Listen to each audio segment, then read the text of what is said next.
사도 바울은 우리는 하나님의 자녀로서 그리스도인으로서 세상 사람들과의 다른 정체성, 자기에 대한 다른 생각을 가지고 있어야 한다, 이렇게 얘기를 합니다. 사도 바울은 단어의 마술사잖아요. 참 글을 잘 쓰는 사람이기 때문에 우리는 평범하게 쓰는 단어들을 사도 바울은 더 아름답게 이렇게 표현할 줄 압니다. 우리가 그걸 들어보면 탁 무릎을 칠 정도로 야, 정말 멋진 표현인데 할 수 있을 정도의 그런 표현을 사용하거든요. 그래서 우리가 지난 시간들을 보면 사도 바울은 우리 그리스도인들을 어떻게 설명을 하느냐, 고린도 교회 교인들을 어디에다 비유하느냐, 이렇게 얘기합니다. 우리는 하나님의 성전입니다. 하나님의 성전인 우리, 이렇게 표현을 하죠. 여러분, 그냥 그리스도인, 그냥 믿는 사람, 그냥 하나님의 자녀, 이렇게 생각하는 것보다, 이렇게 듣는 것보다 하나님의 성전인 우리 하면은 왠가 더 웅장해지지 않습니까? 더 뿌듯해지지 않습니까? 이런 사람들에게, 이런 하나님의 성전인 우리들에게는 약속이 있습니다. 오늘 성경 말씀에 나오는 약속, 그런즉 사랑하는 자들아, 이 약속을 가진, 이 약속이 있다, 이 말입니다. 이걸 신학적으로 말씀드리면 계약입니다. 하나님과 우리 사이에 맺은 계약이 있다는 것입니다. 계약이라고 하는 것은 상호간에 그것을 지켜야 할 의무가 있는 것이죠. 하나님께서도 우리에게 계약하심으로 말미암아서 이렇게 해주고자 하시는 것들이 있고, 지키시고자 하시는 것들이 있고, 또한 그 계약 가운데 우리도 그 하나님의 축복의 그 계약을 우리가 받았기 때문에 그 계약에 맞춰서 우리가 그 축복받기 위해서 하나님께 드려야 되는 우리의 할 일이 있다, 이 말씀입니다. 이 약속이 있기 때문에 우리는 어떻게 살아야 합니까? 세상 사람들과 다르게 살아야 되는 것입니다. 그래서 간단하게 말씀드리면 세상 사람들과 구별되게 사는 사람, 그것이 하나님의 성전인 우리다. 고린도 교인이요, 바로 이 시대를 살아가는 우리 그리스도인이요, 우리 한성교회 교인들이다. 한성교회 교인들은 세상 사람들과 구별되게 살아야 된다라고 하는 것을 오늘 사도 바울께서 말씀하시고 있는 것입니다. 그리고 우리가 하나님의 자녀로서 이렇게 세상 사람들과 살아가게 될 때 성경은 뭐라고 얘기하느냐? 그것 거룩이다, 이렇게 얘기해요. 그러니까 이 거룩이라고 하는 단어를 우리가 신앙 안에서 성경 안에 사용할 때에는 하나님께 사용하시는 것이 있고, 또한 우리에게 사용되어지는, 우리에게 적용되어지는 거룩이 있습니다. 하나님께 사용되는 거룩이라고 하는 것은 무엇이냐? 두려움이라고 하는 말로 표현되는 경외감입니다. 하나님 앞에 서게 될 때의 그 경외심, 우리가 다른 데서는 이렇게 편하게 살아간다고 할지라도 하나님 앞에 섰을 때에는, 어려운 자리에 섰을 때는 이렇게 옷깃을 이렇게 여미지 않습니까? 뭐 이렇게 단추가 잘 채워져 있는지, 넥타이가 잘, 이렇게 하는 것처럼 이렇게 하나님 앞에 섰을 때에는 이런 그 거룩한 존재를 만나게 되는 그 두려움에서 오는 그 경외감, 그것을 우리가 거룩이라고 하는 말로 표현을 하는 것입니다. 그런 거룩이 하나가 있고, 다른 하나는 우리가 그리스도인으로서 하나님의 성전인 우리로서 세상 사람들과 다르게 살아가야 되는 구체적인 행실, 구별된 행실, 바로 그것을 거룩이라고 하는 단어로 표현하고 있다는 것입니다. 그러니까 우리들한테 거룩이라고 하는 단어를 사용하게 될 때에는 성경은 구별이라고 하는 뜻을 가진 단어로 우리에게 사용하고 있다는 것입니다. 그래서 오늘 1절 중반절에 보면 이렇게 말씀되어 있습니다.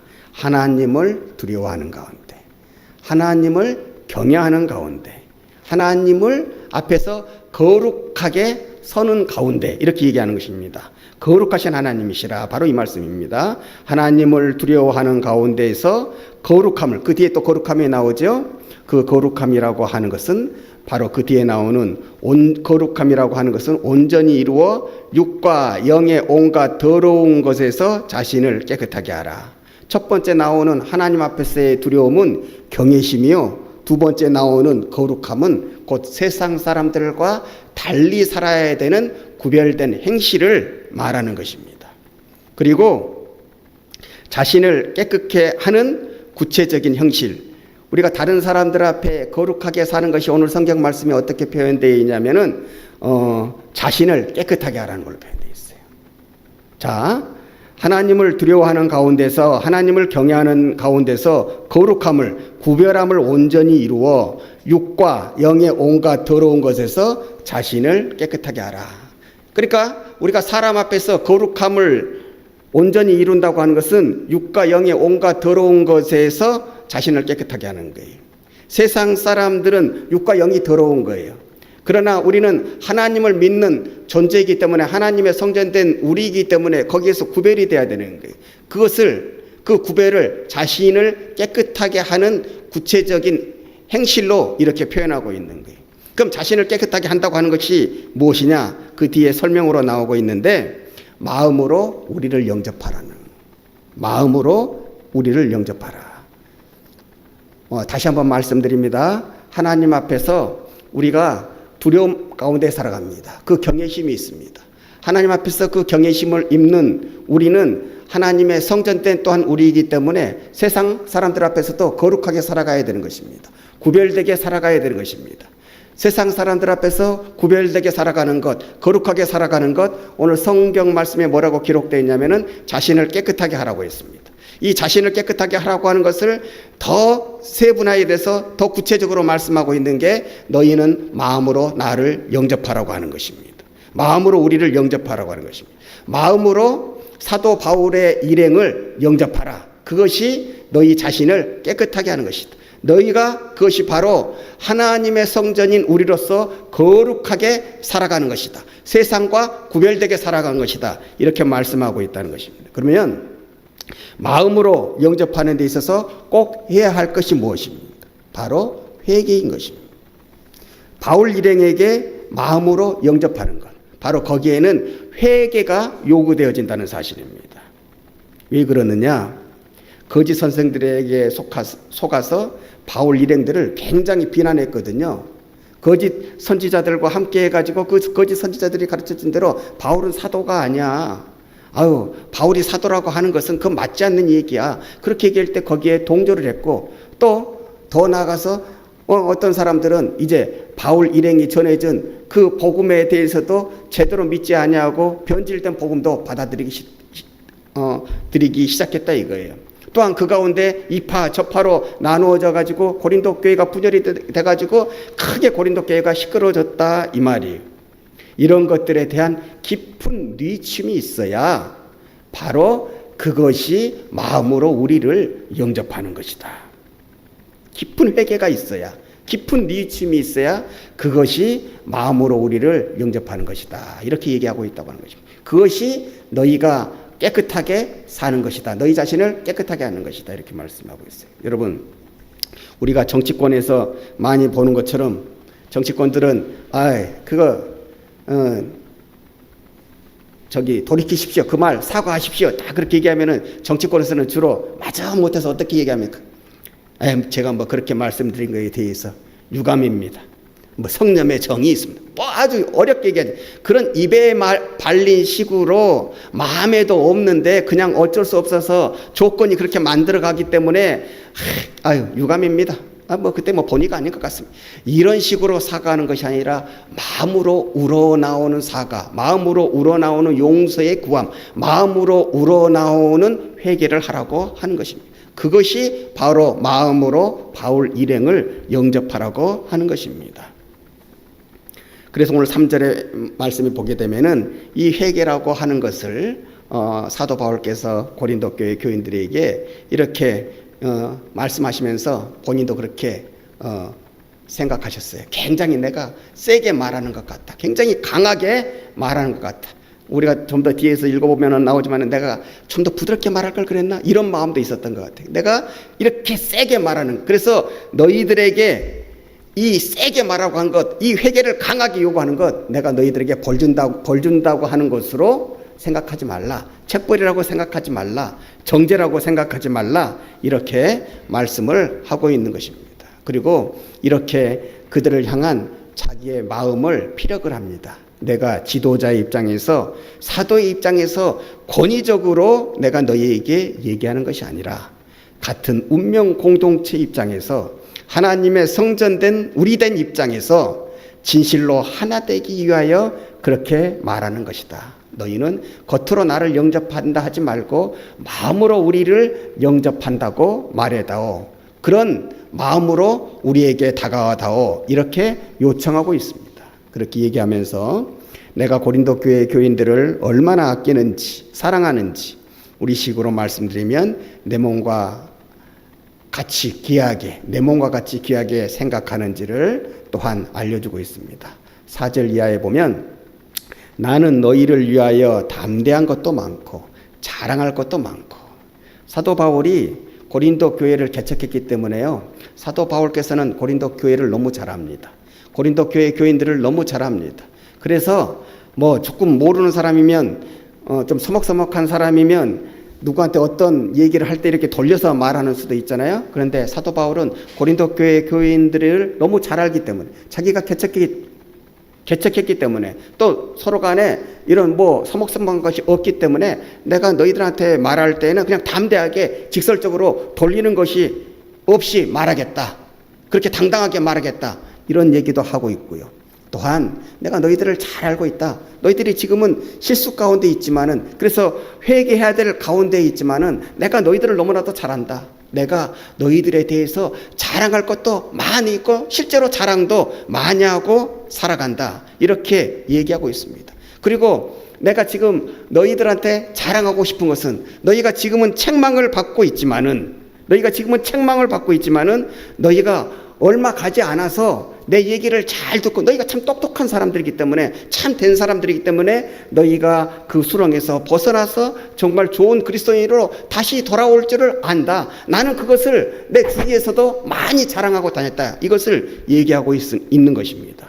더욱이 디도를 통하여서 고린도 교회 교인들이 믿음을 회복하였다는 말을 들었을 때에 과연 내가 너희들을 그렇게 자랑하고 살았는데 그 말한 게 과연 틀리지 않지 않았느냐.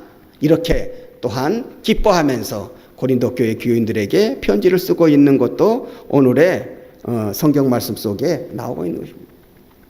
그래서 5절에 그 말씀의 맞음이 나오고 있어요. 5절에 우리가 마게도니아에 이르렀을 때에도 우리 육체가 편하지 못하였고 사방으로 환난을 당하여 밖으로는 다툼이요 안으로는 두려움이라. 이제 사도 바울께서 고린도 교회에 문제가 있다고 하니까 고린도 교회를 방문을 하려고 그러는데 사정이 여의치가 않았어요. 그래도 시간 만들어서 이제 고린도 교회로 가기 위해서 마게도니아라고 하는 지역에까지 온 거예요. 그 마게도니아 지역에서 이제 고린도 교회에 들어가기 전에 마지막으로 디도를 만나려고 합니다. 왜냐하면 사도 바울이 예전에 그렇게 썼거든요. 내가 너희들에게 가는 발걸음을 잠시라도 늦추는 것은 다른 것이 아니다. 부득불 내가 너희들한테 이렇게 편지를 써서 너희들이 어떻게 해야 될 것을 내가 분명히 전했는데 너희들이 그렇게 내가 전해준 대로 살지 아니하면 내가 그때 가서 너희를 만났을 때에는 내가 너희에게 징계를 내릴 수밖에 없지 않겠느냐. 나쁜 사람은, 돌아오지 못한 사람은, 교회에 큰 사단을 만드는 사람은 내가 부득불 징계를 해서 이렇게 내어놓을 수밖에 없지 않겠느냐. 나는 너희들 하나하나를 그렇게 만나기를 원하지 않는다. 내가 가기 전에 내 발걸음을 조금이라도 늦추는 것은 내가 정말 낳은, 사도 바울은 자기가 선생이라고 얘기하지 않습니다. 아버지라고 얘기해요. 자기가 낳았다고 얘기해요. 내가 정말 복음으로 낳은 너희 자녀와 같은 그 너희들을 내가 한 사람이라도 내가 징계하고 싶지 않다. 그러니 내 발걸음이 늦춰지는 것이다. 저절로 늦춰지는 것이다. 그러니 내가 가기 전에 너희들이 나 앞에 좋은 소식을 전해주었으면 좋겠다. 그래서 마게도니아에서 기다리고 있는 거예요. 그래서 이제 디도를 기다리고 있는데 이 디도가 정한 시간에 오지 않는 거예요. 약속한 시간에 오지 못하는 거예요.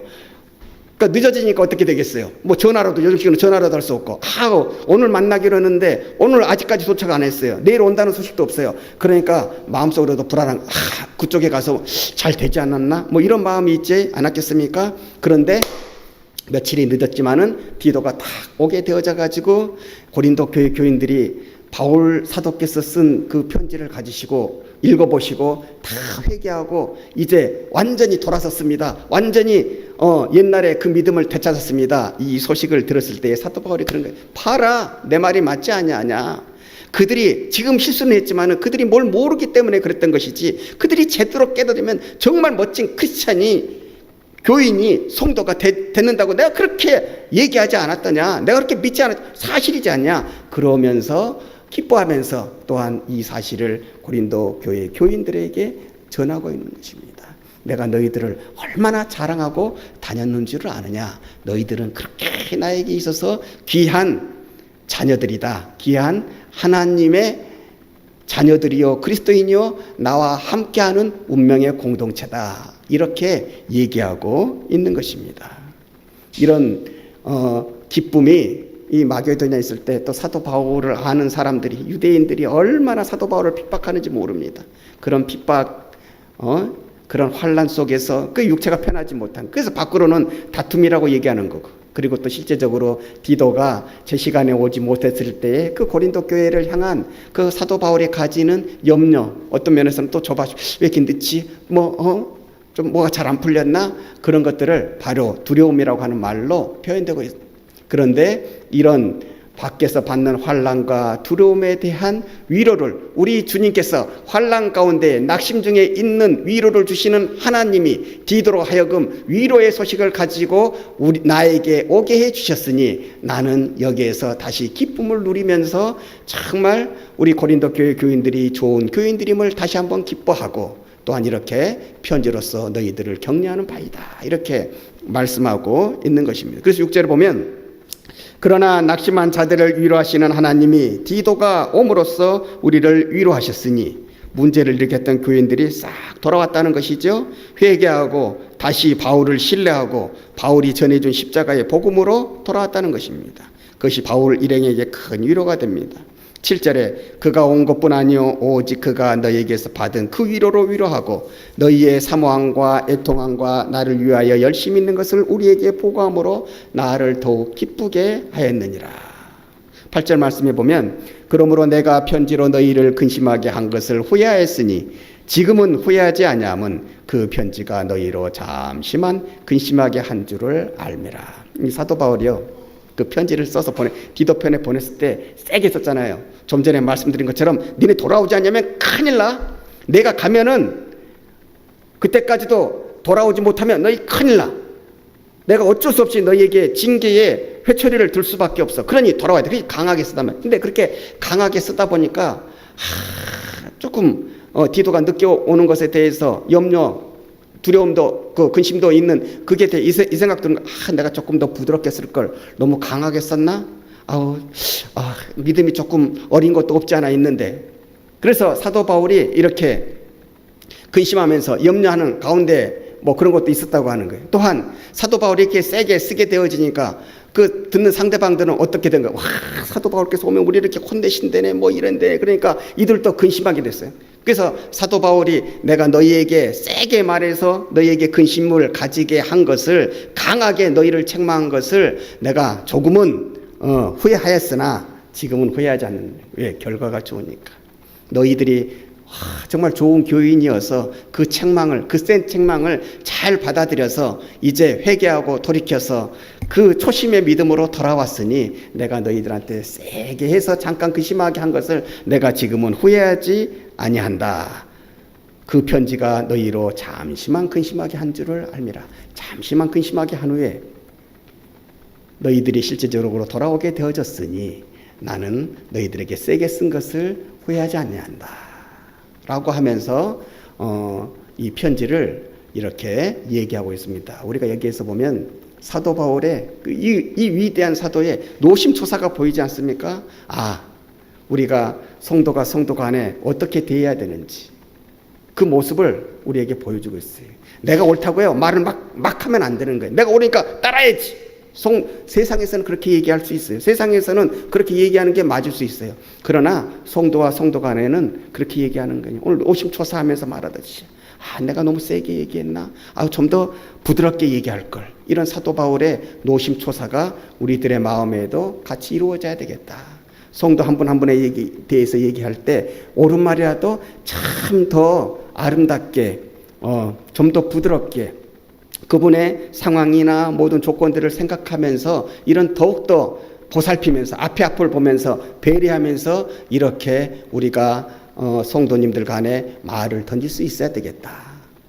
바로 이런 모습으로 살아가게 될 때 진정으로 아름다운 부흥, 커가는 교회의 모습이 나오게 될 것입니다. 여러분, 부흥도요, 아름답게 돼가야 되는 거예요. 막 부흥도 막 여기저기에서 막 이런 소리 저런 소리 나오면서 부흥하면 그것은 좋은 부흥이라고 할 수가 없는 거예요. 정말 평안한 가운데 서로가 서로를 이해하는 가운데 부흥이 진짜 아름다운 부흥이라고 하는 것을 오늘 보면서 이 위대한 사도 바울의 그 노심초사하는 그 성도를 그 아끼는 그 마음을 보면서 우리도 이 마음으로 살아갈 때 정말 우리 주님께서 기뻐하시는 우리 한성교회, 우리 주님께서 정말 아름답게 생각하시는 우리 한성교회, 이렇게 평안한 가운데 사랑 가운데 아름답게 성장해 가는 그런 교회가 될 줄로 믿습니다.